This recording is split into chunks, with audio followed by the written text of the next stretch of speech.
बीडमधील आष्टीचे आमदार सुरेश धस हे परळी शहरातील महादेव मुंडे यांच्या कुटुंबियांच्या भेटीला गेले.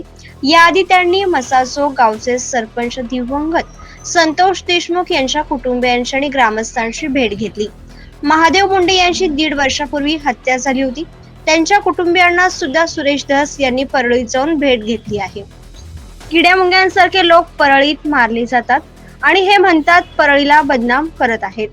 आज 15 महिने झाले हत्येचा तपास उलगडत नाही. पोलीस तपासाला आहेत का कशाला? परळीत या 35 लाख द्या आणि खून करा अशी परिस्थिती आहे.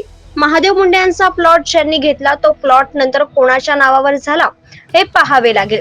या प्रकरणात 4-5 पोलिसांची नावे समोर येत आहेत. परळीतील पोलिसांनी खून झाल्यावरती गाडी नेली पण बॉडी तिथेच ठेवली. याचा अर्थ काय असा सवाल सुरेश धस यांनी यावेळी उपस्थित केला.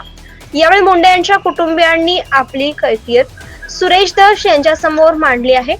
अत्यंत क्रूरपणे महादेव मुंडेंची हत्या झाली. त्यानंतर हत्या प्रकरण दाबण्याचा प्रयत्न झाला. सोमवारपर्यंत आरोपी पकडा नाहीतर मंगळवारपासून आंदोलन करू असा इशारा यावेळी मुंडे कुटुंबियांनी दिला आहे.